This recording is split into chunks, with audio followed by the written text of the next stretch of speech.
All right, we like to get started right on time, so thank you everyone for joining us. My name is Anissa Avon, and I'm the CEO of TurnKey Coaching and Development Solutions.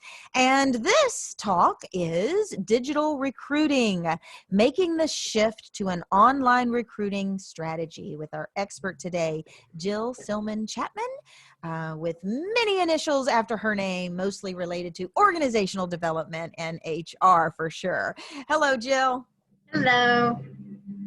I'm so glad that you could join us today. We've got a lot to talk about. So the first thing I want to do is introduce us to our speakers and say thank you to the folks that without them, our Leading in a Crisis Summit would not have been possible.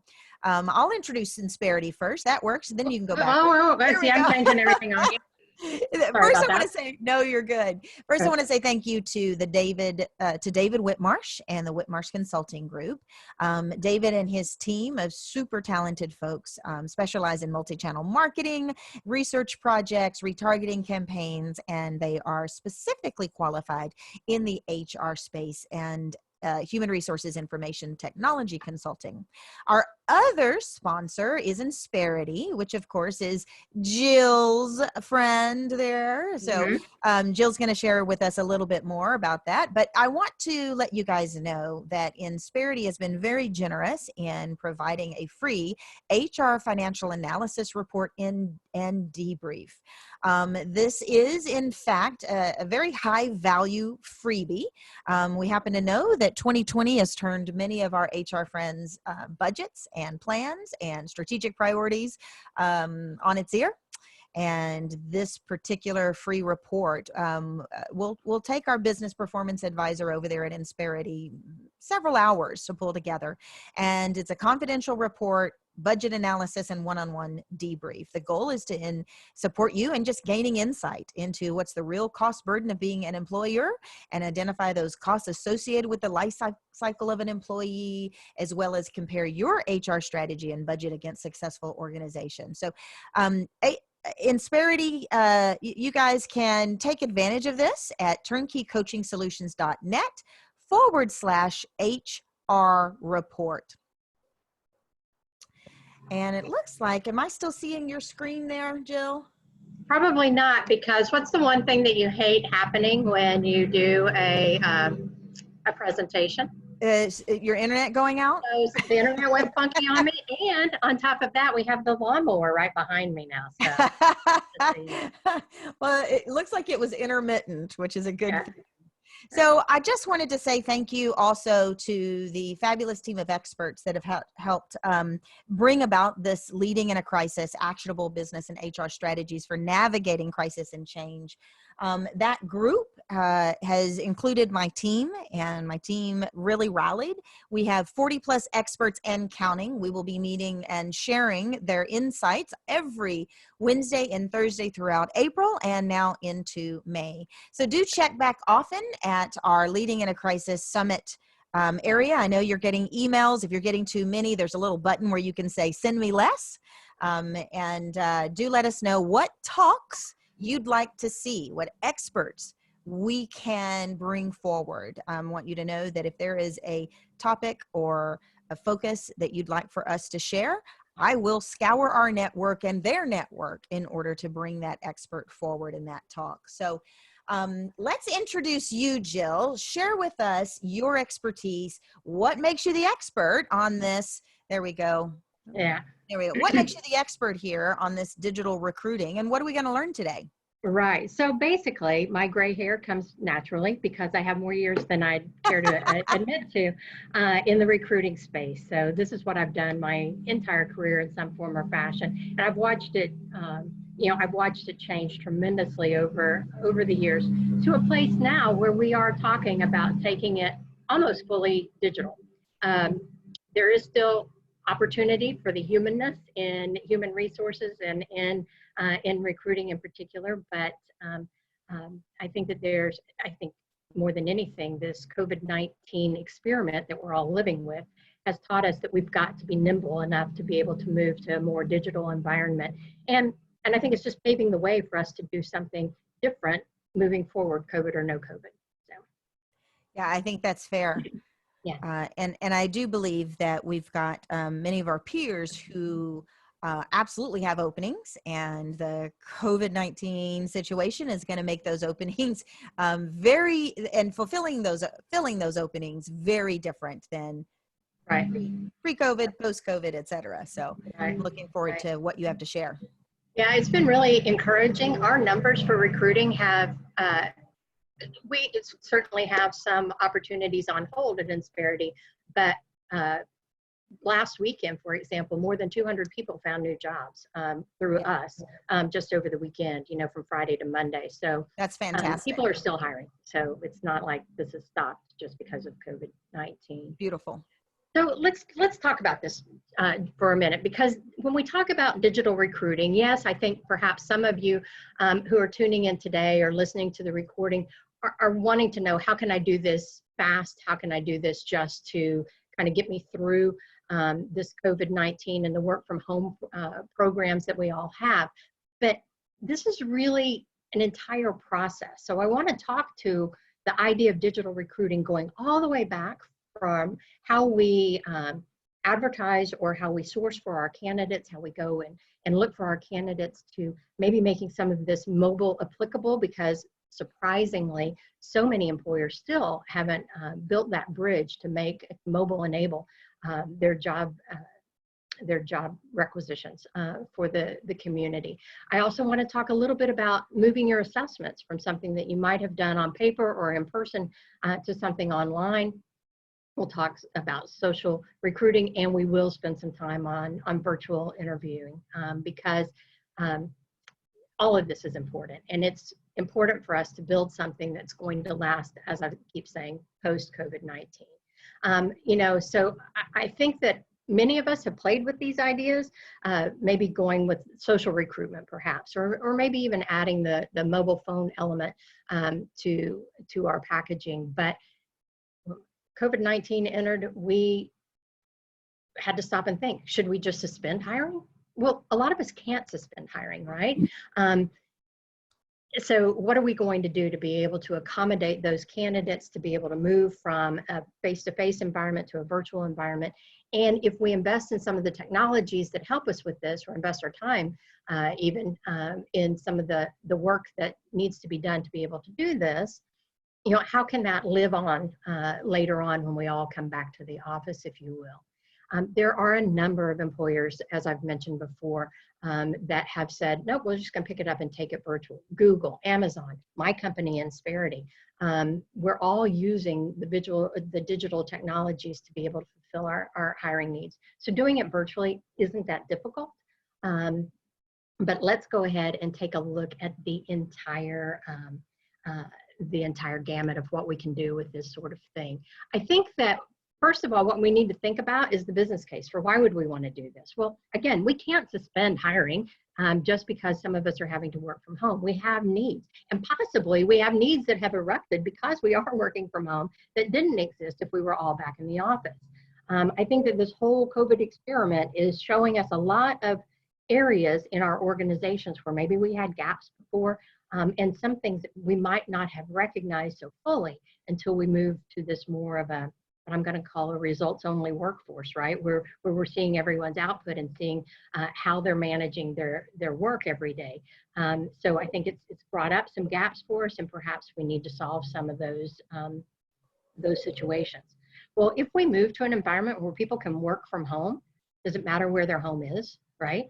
Right. So if we move to a more digital recruiting environment, it expands our reach, right? We can reach out to people all across the globe if we wanted to,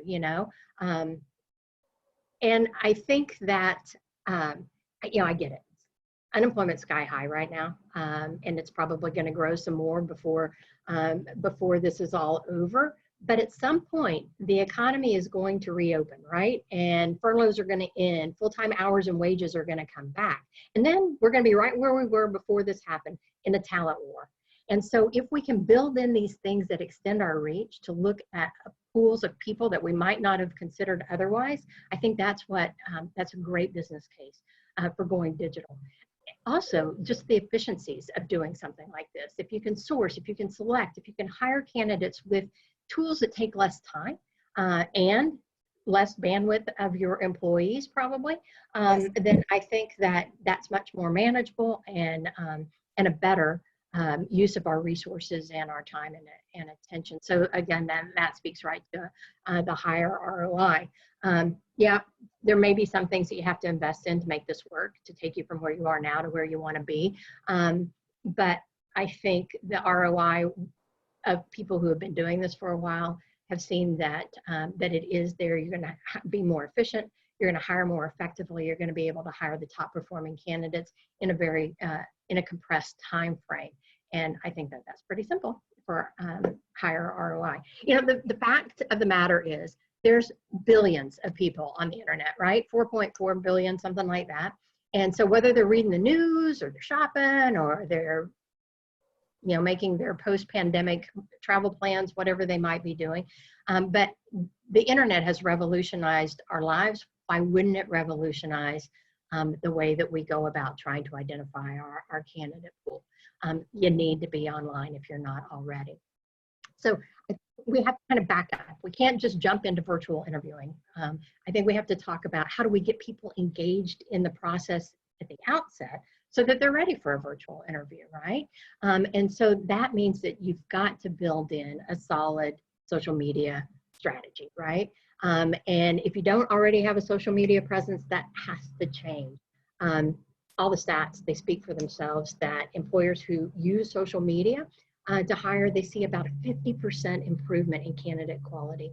And so once you've built in that social media work, and you're able to use it to publish a post and publish videos and engage in discussions with potential candidates, I think that you're going to see, you know, your talent pool expand and for the better. I think it is. So there's all sorts of ways to be able to engage on the social media front, whether that's publishing job postings on LinkedIn or, you know, using videos so that you can showcase your employee testimonials maybe on YouTube.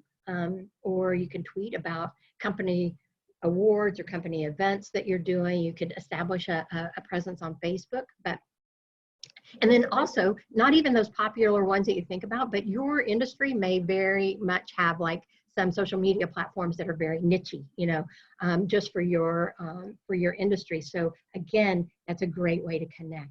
And what this is doing is allowing you to push your message out so people can find you as an attraction campaign. So you're not having to spend all your effort trying to find them. Let them come to you.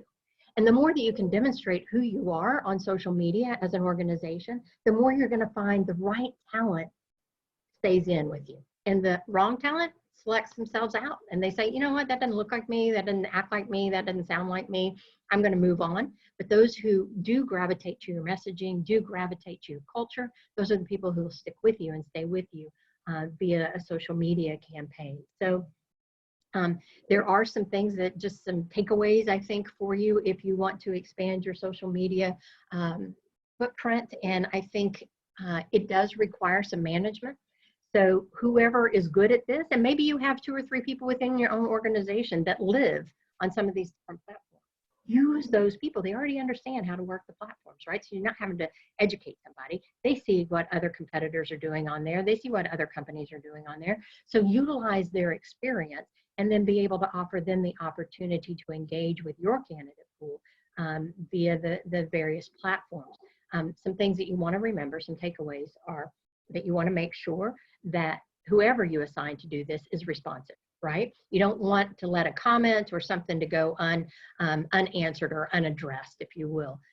So you want to make sure that that you stay connected to this pool and that the person that you have to do this is very responsive. You also want to make sure that you tie it back to your application process. It's no good for them to find you here if they have no call to action or nothing to do with it. So make sure that it's always tracked back to whatever your application process is.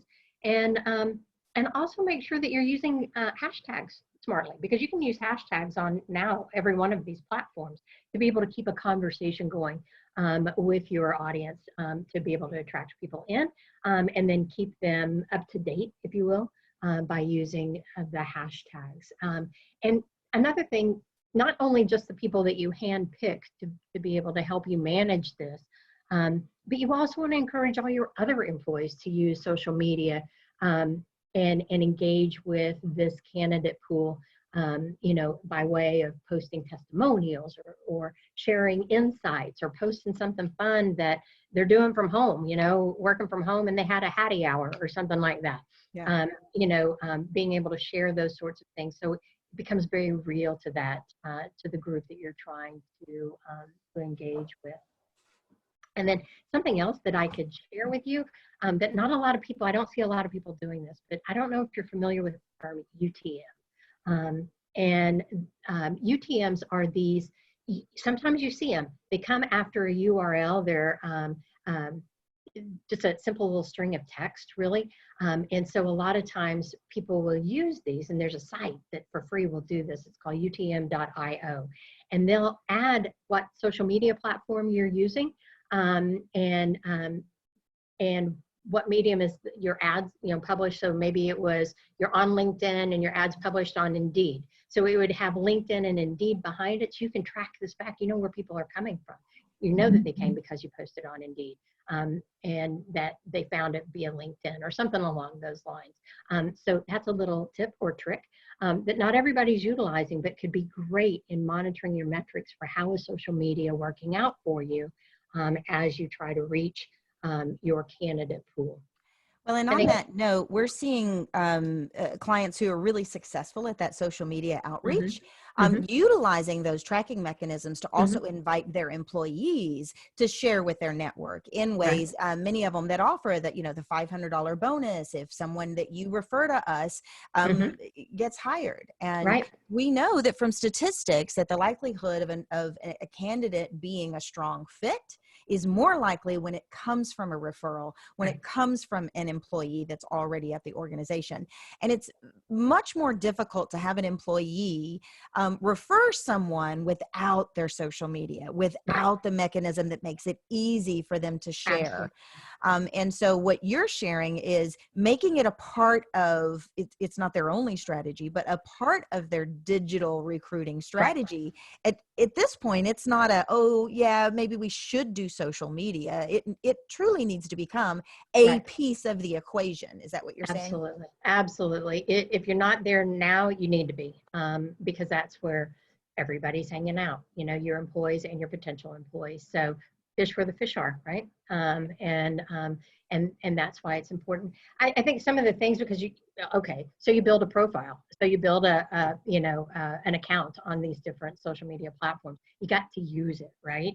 From a recruiter perspective, like if I go and look at a potential employee, a candidate, and I see that they built a LinkedIn profile and nothing, that's it, just bare bones LinkedIn profile. I know he went to some seminar somewhere and somebody said, oh, you need to build a LinkedIn profile. And then they did absolutely nothing with it. That makes me a little suspicious, a little worried, like how technically savvy are they, right? Or perhaps even what are they hiding, or what, you know, why aren't they keeping this up? So you have to make sure that if you go this route, that you're committed to the follow-up. Whether it's pushing content out to have your employees share it, but what kind of content, right? Like, what do you put on there? I think that anything that's relevant to your pool, you know who your candidates are, you know kind of where they hang out. If you don't, poll your people who are currently working for you, ask them where they hang out online and what they're interested in, because that will give you great information or a great way to build in some of the content. But you could write blog posts. You could put a post on LinkedIn, just a little bit of content. Pictures do so well in a social media campaign. But you want to look at the places where your candidates are hanging out and see those sorts of things that are most engaging on that platform. Usually a post with a picture does much better. Posts with videos, that's a great opportunity as well. And then you can have this stuff kind of do double duty, because it can work on your social media platform, and then you copy and paste that same stuff on your career website. So it brings them back somewhere else. They can catch it from all directions, if you will. So you can have your company website, you can have your external blogs, and all of these things are talking back and forth to each other. So post it once, they get triple duty out of it, if you will. Also, just finding cool things in your industry. Maybe it's a salary report, especially if you pay on the high end of your industry. You know, maybe you publish some sort of salary report, or just basic industry news and updates, a place where you can be seen as an expert in that industry and somebody who's in the know, and kind of with it, if you will. But those are just some of the things that you could harness, you know, in posts to be able to be relevant and speak to your candidate pool with something that they're interested in hearing about. You know, some other things that you want to think about is beyond just the professional, right? Because you're hiring the whole person. The whole person comes to work. We can want to think that they put their work hat on and then they take it off and it's their home hat, but really the whole person is coming to work. So appeal to them on all those different levels. And so watch your candidate pool, see what their online habits are, see what their interests are, what general lifestyle things are going on with these people. And maybe that's some of your content, right? That you begin to talk about rock climbing, because it appears that everybody that you're interested in does rock climbing on the weekend. And so maybe you can share some, you know, some places, you know, best places to go rock climbing or something like that. But all of this stuff that you have at your disposal, push it out under your brand. And I think that it would convince potential talent to stick with you. And to hang with you until you're ready to bring them on board within your organization. Yeah, on that note, the ones that we're seeing that are the most active in the content their ideal candidates are looking for, but also what's going on in the organization, as you were saying. I'm seeing, you know, the awards. We just won an award, and a lineup of employees who made it into their 6th month or made it into their 16th year, or there is this culture of an organization that is represented by what they're sharing in these areas. And you can't do that on your job posting on your website per se. You can't do that on your monster.com job posting, but you can do it with your social media component. Because that's what it's all about. Again, to the point of, you want people to self-select in that match your culture and you know, are the kind of people that you're looking for. And you actually kind of want the people who aren't part of your world to keep on trucking, right? To keep on going, because we don't have that kind of time and energy to spend it on somebody who isn't really going to fit our culture moving forward. Before we leave about the content, I think we have to talk about the comment section. I said something earlier about, you know, you want to make sure you have somebody who's Johnny on the spot, but with so much going on in social media and all these other sites that have been built now that are kind of employer ranking kind of sites or employer feedback type sites, the Glassdoors of the world, you need to make sure that you have somebody who's watching that. And there may be the occasional slip up that maybe your organization you know, had in working with a particular candidate or something like that, something that didn't go the candidate's way, something that didn't go a former employee's way. Those things are going to happen. Unfortunately, with those sites, you can't take that stuff down. But I don't know that you want to take those things down, because I think it's about the transparency of the organization, because you don't get it right all the time, and nobody does, and nobody expects that. But what they do expect is that you remedy the situation as soon as you're made aware of it. So if you have someone constantly monitoring that, making sure that the links work and that sort of thing, but when somebody does post a negative comment or complaint, that you address it. Don't get in a war with these people, right? You're not wanting to, you know, come in with your boxing gloves on. You don't want to put some sort of passive aggressive kind of comment, you know, as a response. But really emphasize your commitment to clear communication, constant improvement, and that you value their feedback and you want to take that under advisement, and you will be doing these steps to rectify any issues that arise. That's what somebody complains for. They want to know that it's going to be better the next time. And so make sure that you do not just look at what you're pushing out, but what you're receiving from them, and making sure that you're staying on top of that sort of thing as well. So. Yeah, I suspect that the organizations that are doing this really well, you know, in this conversation, we're only a piece of the way done, and there's already so many considerations, and it's so much more than here's our job post, and so the clarity that you're providing is, you know, there is one thing where you're posting your job.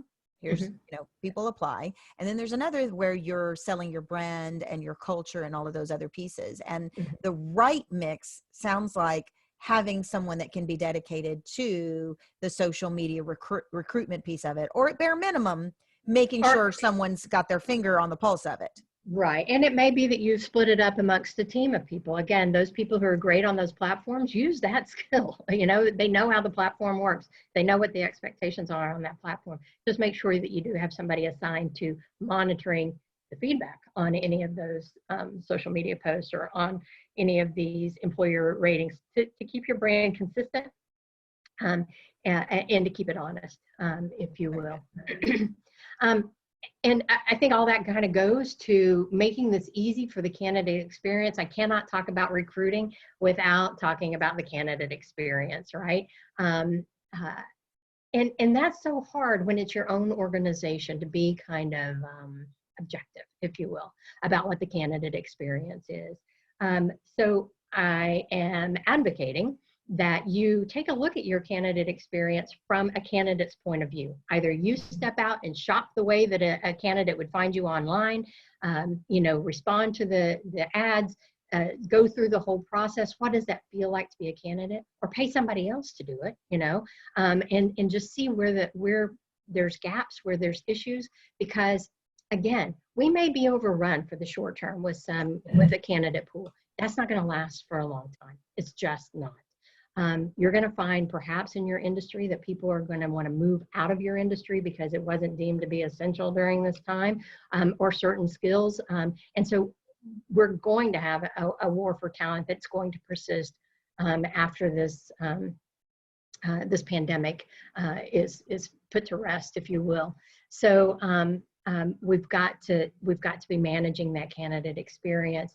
And I think really what it boils down to, whether it's via social media, via your postings, via telephone or email or whatever communication tools you have, if you don't do anything else or remember anything else from this conversation, remember to communicate, right? It's about transparency. When we talk to organizations, when we talk to what are people looking for when they join an organization, they just want it to be transparent and true, right? And so make sure that your candidate experience is walking the talk. So if you have this great branding strategy and you're out there on social media and you're saying you're all sorts of a cool company, but yet it breaks as soon as they try to apply because you don't have technology working correctly, that's a misstep, right? So make sure that you understand how it is and that you communicate often and regularly with your candidate pool. And so that's really kind of moving us from the attraction phase and into, you know, once they're here with us, you know, what are we going to do? So making sure that you're keeping your candidates updated on what's going on with your organizations, how you're handling the pandemic. You know, what are your employees experiencing and how are you helping your employees? But if they're an applicant in process, communicating with them as clearly and as regularly as possible, updates about the status of their application. So if they apply with you and it goes in a black hole, that's no bueno, right? So we need to make sure that we're providing updates and that we're trying to stick to our hiring timelines. Things happen, emergencies come up, and people understand that, but they don't understand being just left out there to wonder. I'm going to use my son's internship as an example here. He's heard nothing. He's reached out twice. Are they going to do internships? Are they not going to do internships? Maybe they don't know, but that's okay. Just tell us you don't know. You know, instead of just leaving somebody out there going, what am I supposed to be doing here? Because he really wants that particular internship. And if it doesn't come through, you know, clearly he's going to look for other things, but he doesn't want to tell another employer he could go do something for him if this one was going to come through. So it's that whole sticking to your hiring timeline, being honest and transparent and communicating. That's part of the candidate feedback. And so, or the candidate experience. And that reminds me of feedback. That's what my my brain was jumping ahead. But if you can create feedback loops as you go digital, ways to hear back from candidates at different steps of the process, that's going to help you too to see if there's places where it's broken, or to really leverage places where you're doing a great job, right? And it's not a one and done kind of thing. You're constantly looking at your digital recruiting strategies and improvement ongoing, right? It's not just about what you're doing in this attraction phase, but now we're starting to talk about the interviewing and assessment phases. So it's all the way through the process for your candidates. What would be the advice that you would give? You know, that I think that the case you're making for sticking to your timeline and outward communication to candidates is really important. I've also seen a lot of organizations simply feel like they can't do that they don't have the bandwidth, the resources to communicate well. I got your bio, I got your resume, we'll be in touch if. You know, it's clear that could be damaging to a company's hiring sexiness, we'll just call it. Right. But at the same time, you know, what's a good rule of thumb? If you can't individually respond to everyone, what would you suggest, or what's a rule of thumb for how often they need to make a better effort at that?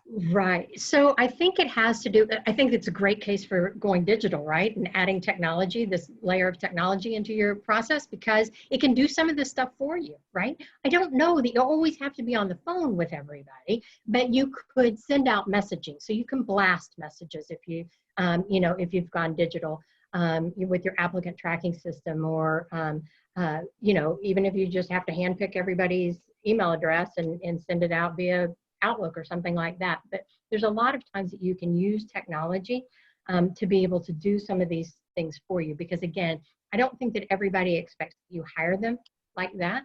I think everybody expects that you're giving regular feedback. So to your question about, well, what is regular? What's appropriate? I think as long as you're setting your milestones with those candidates, I will reach out in 7 days. I will reach out in 2 weeks. I will call you on Tuesday. And then you stick to those. I don't think that it has to be once a week. If you said, I can't call you for 2 weeks, okay, but they know that in 2 weeks they should be looking for your phone call or for your email or for whatever the update is. So I think as long as you can agree on what that communication looks like and the tools that you're going to use to communicate, whether it's text or you know, email or a phone call, I think that it doesn't matter. It's just being consistent. Very good. Very good. It does. And I've got one more question for you. We know that most internet users are now using our telephones and our smartphones as opposed to our laptops. And yet many sites are still not mobile ready. What's your feedback around, you know, getting your site right for mobile viewing? Right. So it's a necessity now, because a lot of people don't even own laptops anymore. It is their tablet or their, you know, or their phone, and even a tablet responds differently than a laptop does, right? To websites.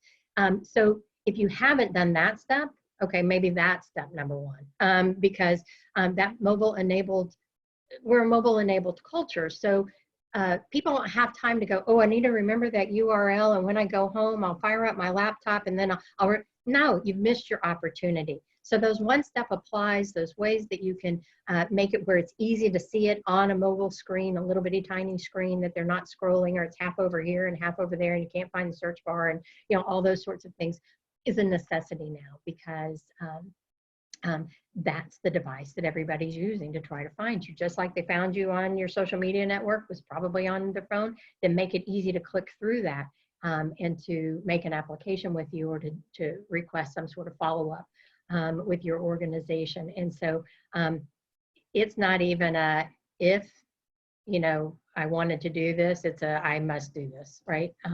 And yesterday.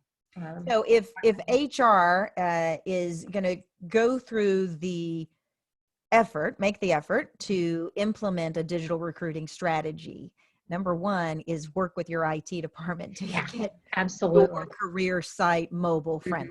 Right, right. And, you know, honestly, I would think that your IT department would want to make all components of your website mobile friendly, right? And the landing pages for the career site just being part of that package. But some of us have separate sites, completely different sites, completely different URLs for our our career sites. But yes, make sure that, and your applicant tracking system, if you bought into an applicant tracking system in which you're, you're feeding your candidates into, make sure that that's mobile enabled as well, because, another stop, if they're coming through, they click through your website beautifully, but then I can't see the whole job description. Can't find the apply button. I can't, all those sorts of things. So making sure that, again, that kind of speaks to that candidate experience of you acting like a candidate and seeing what it feels like, to be a candidate in that particular. Very good. Yeah. So mobile is without question very much a part of the digital recruiting technologies, and it's a must. Like in 2019, a must. Right. Yeah. Seems obvious, but we have had experience with many. But people don't think about it, especially if you don't do a lot of hiring. Because I do know that we probably have some small and medium-sized companies with us today, and maybe hiring is not something that happens every single day in their world. And so you forget about some of these things, or you just don't think about them. And again, that speaks to acting like a candidate every now and again to see what it might feel like. And so when we talk about candidates, and we've attracted these candidates to us, but now we need to interview them. And in the days of COVID-19, where you certainly can't bring them into the office and shake their hand as a welcome sign into your organization to show them your culture, we're having to take this online. And it can be very, very simple. You can use some simple tools. You can use Zoom. You could use Skype. You use FaceTime on your iPhone if that's what you have, to create that still a two-way communication, but using the video camera as the component to be able to see and to feel that candidate. And I get a lot of pushback. They're like, oh, this wouldn't be like, interviewing them in the office. It's not, but at least with the video component, you can look at facial expressions. You can look at how, they carry themselves. Do they talk with their hands like I do all the time, that sort of thing. But you can gauge their energy level. You can do a lot, because really, quite frankly, what our messages, like only 7% of it is what we actually say, right? So if we're only doing things on the phone because we're all working from home, we're missing a huge part of the communication. If we can add that layer of video where we can see their reactions, then I think that we've upped our game, and it's so simple to initiate that now. Like Google, Amazon, Facebook, all of those big guys, immediately when the work from home edict came out, we're able to pick up and change, just because they enabled using that kind of technology, that easy, quick technology, to be able to do the interviewing online via Zoom and Google Hangouts, and I'm sure Google's using Google Hangouts, right? Right. But there's all sorts of those kind of communication tools that you can use. Right now, I think it's important to also talk about the idea of digital interviewing, video interviewing that's a one-way interview. There's a lot of tools out there that you can buy and implement that allows for one-way interviewing. And what that looks like, if you're not familiar with that, is that you would push questions to your candidate. They would answer those questions. They would video themselves answering those questions, send that video back to you, and you could review it at whatever time of the day or night that works for you. So that's an advantage to doing that one-way kind of interview. It gives them the flexibility over their schedule so that they can record the interview when it's most convenient for them, maybe when the kids have been put to bed or that sort of thing, and they can get some quiet time to be able to concentrate or devote to actually answering the questions. It does give them possibly an opportunity to, if they kind of fumble through an answer, to re-record so that they present themselves to maybe feel a little more confident and comfortable with those sorts of things. And again, for the employer, it gives you the opportunity to review that when it's good for you. It works with your schedule, so it gives you much more bandwidth in your hiring. You're not locked into a certain time and schedule. I think that for both, whether it's a two-way interview or a one-way interview, there are benefits to the employer of doing it this way. Clearly, if you were having to fly people into your organization to do interviews, you've saved a ton of money if you can Skype those interviews instead. And just the schedule, it's so much easier to schedule something where you can log on, 5 minutes ahead of time, go through your interview and log back off, than having somebody have to drive to the interview or fly to the interview and that sort of thing. So I think that that's a real plus or a reason that you want to investigate this idea of a Skype interview. Even post-pandemic, you may still want to bring them into the office, but maybe this is your first route. This is your first interview, is a face-to-face interview rather than that usual phone screen that you're doing with candidates. Yeah. One of the things that I think is worthy of consideration, it goes back to what you said earlier about thinking about the candidate experience. We've had some friends and associates talk about, especially now, COVID, in our world right now, who are applying, and some of them are applying and responding to for the first time ever to one-way video interviews. And not all technology in that realm is created equal. Correct. We have some friends, a friend in particular, who she shared, all she got out in the interview, they said, it was like, okay, answer this question. And the video comes on and she looks up and she's like, oh dear. And the video shuts off. That was it.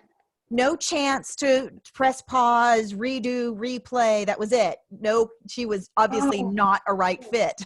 Right. So the end user candidate experience matters in this technology solution as much as any of the other. To be sure. So if one way is the direction you go, one way, I see a lot of people use one way if it's high volume hiring, right? So the questions aren't that deep usually. They're pretty quick for somebody to, to be able to read and respond fairly quickly. But another thing that it shows you from a hiring manager perspective is digital fluency, on the part of the candidate as well. And clearly that's going to be important for our futures, moving forward. So that's another, I think that's another plus, but make sure that you get your technology right, that it is providing a good experience. And maybe that was just a setting that somebody overlooked, right? Usually it is. And so try it out from the candidate perspective and see if the same thing would happen to you, and get back with your vendor to make sure that it is still a good experience, even if it's one way, because that can be awkward, Yeah. This could be awkward. Doing it two way could be awkward. For sure. But it doesn't have to be. You can certainly do the things that can enhance that. So, a couple of other things just very quickly that I wanted to talk about is when we're talking about digital technologies and moving your recruiting process, all of it from stem to stern online, the opportunity for assessments. Maybe you've done assessments before for your candidate pool and you've used paper testing, or you've done things where you maybe had them prepare a presentation. Well, that doesn't need to stop just because you've moved to a virtual environment. You could have them record their presentation. You could have them do those sorts of things. Answer for that sort of thing. You could give situational judgment scenarios to them and ask them, to talk through those sorts of things and to share their answers with you. If you can provide a Zoom platform for them or something that's similar to a Zoom platform, don't hear me advocate for any one tool, as we're talking through all this sort of thing, but I do know that Zoom has the capability that they could record themselves and then they could shoot you the link back, and you'd be able to see their presentation style and or to hear what they had to say as far as some of the situational judgments. Because you may have to kind of skip some of the interviewing processes that you have done before because you just don't have the bandwidth to bring them, to have them sit through 4 or 5 different folks or that sort of thing. So you may want to move or engage in an assessment phase to kind of push the process along a little bit faster. And you can certainly do that digitally, just like you might have done it in your office. So whether we're talking about skills-based tests or logic tests or behavioral tests, those virtual situational judgments, personality tests, all that sort of stuff. You can open that up. Now, whether you want to put that to the front, maybe it used to be in the back of your process and you want to move it more to the front so you can whittle through a larger candidate pool for this short for this cycle that we're going to be in right away. Maybe that's a thought too. And you know what it might do? It might open up more candidates to you than you thought, because it may help you to identify somebody that you might have passed over if you were just looking at them on paper. Pushing your assessments up in the process may be a good thing for you to do, be able to hire a more diverse pool of people, and look at people a little differently than you thought to look at them in the past. And certainly the assessment world, when it comes to hiring and vetting candidates, has come a long way. And right. I think I can't quote the exact research right now, but the research is definitely indicating that we have a higher chance of identifying higher performing and high performance individuals when we use an assessment that is matched to the job, and ideally matched to the culture. Exactly that. And I know if you do nothing else but add behavioral-based interviewing into your program, you're going to increase your odds like 5.5 times, to the 5.5 factor of hiring the right person, because past behavior indicates future behavior. If you loan somebody some money before and they never paid you back, you going to loan them money again? No. So it gives you the opportunity to kind of take a look. So I do know that one tip alone can increase your success rate, if you will. I've talked about a lot of tools. I've dropped a lot of names about different social media platforms and different, communication tools and that sort of thing. But you want to make sure that if you make an investment in this, that you're making smart investments, right? So maybe sit down and talk to the people who help you recruit before you even engage in some of this. You may find that they found some shortcuts and some hacks and some tools that they're using already right now, and you don't even know it, right? So make sure that you get with them and you talk to them about the tools that they've been using. But before you invest, make sure all your tools can talk to each other, right? It's not going to do you any good if you go to social or like mobile recruiting, as we mentioned before, and you get your website all set up and you're all linked through on your social media and that sort of thing, and then they get to your CRM or your ATS and the wheels fall off because that's not mobile enabled. So you want to make sure before you invest that the tools do integrate with one another. But if you can find the right tools, you're going to save yourself a ton of time, and I think you're going to recruit better for your vacancies. And then lastly, just speaking to the teams. So what, you have all the fancy tools, right? If your team's not trained in how to use them, I think then you've just spent a lot of money that was for naught, right? So make sure that they understand how to use them, and not just use them, not bare bones, but use them to their fullest. Look at new ways to use things and to really leverage those technologies that you bring in. And that they're doing it all the way through. Like, don't get them all heady about social media and then have it drop off when they're not consistent with their communications in the application phase and the interview phase, right? It's got to carry all the way through, because otherwise you're going to lose the trust and respect of your prospects. And you lose it, you get one chance, right? And then they're gone. So you want to make sure that your entire strategy, and we've just hit on the surface of all this kind of stuff, right? But you want to make sure that from creating awareness of your organization and your employment brand, if you will, to getting these new hires on board with your organization, that it's consistent all the way through, and that it speaks to an organization that's digitally expedient, if you will, or digitally trained. Because that's what we're all going to be looking for in the future, right? Yep. Yeah, for sure. We haven't even really touched on, where does the experience of working with the job posting sites come in the grand scheme of it? Yeah. So, clearly, if your website, maybe you were Johnny on the spot and you got a career website, but it says, if you're interested in working with XYZ company, contact recruiting at xyz.com, right? Not a good experience. Because number one, I don't know what jobs you have open. I don't know who that's going to. I don't know who recruiting is. And I want to feel some sort of connection with the human being somewhere along the process. Yeah. It is human resources, by the way.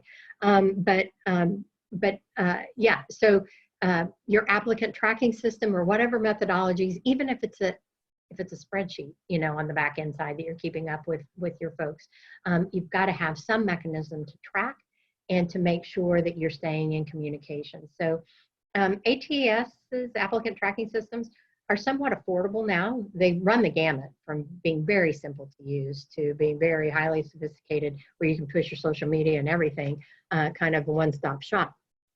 But you can, the entry to that world is relatively inexpensive for the payoffs, right? But making sure that, again, that it speaks to all the different tools that you might be using, and can be successful, that your team can work it and work it well. But definitely to automate that function is going to be important moving forward, because just to be able to keep up, you know. Similar to like a CRM, a customer Yeah. relationship manager. So an applicant tracking system is exactly that. So if you're on the line and you're thinking about, I don't even know what that means. It's like a customer relationship management tool for your sales folks, but this one is pointed towards your prospective employees. Mm-hmm. And some of them are so sophisticated that you can keep using them even after you've onboarded the person, right? And they just, now you start to track, they were a prospect, now they're an employee, and you can take it forward and continue to track them through that tool for the life of that employee. Any last minute best practices around your job listings on the different boards, or working with some boards over others and integrating that with your overall plan? Yeah, I think you have to make sure that if you are going to go the job board route, job boards aren't for everybody, right? You know, I think you have to discern, do I want a lot of candidates, or do I want just a few right candidates? Like, what do I want here? And then choose your job board based on the kind of flow that you expect. Because I can guarantee you can go on some of those major job boards, you're going to get candidates, but is that a good use of your time, right?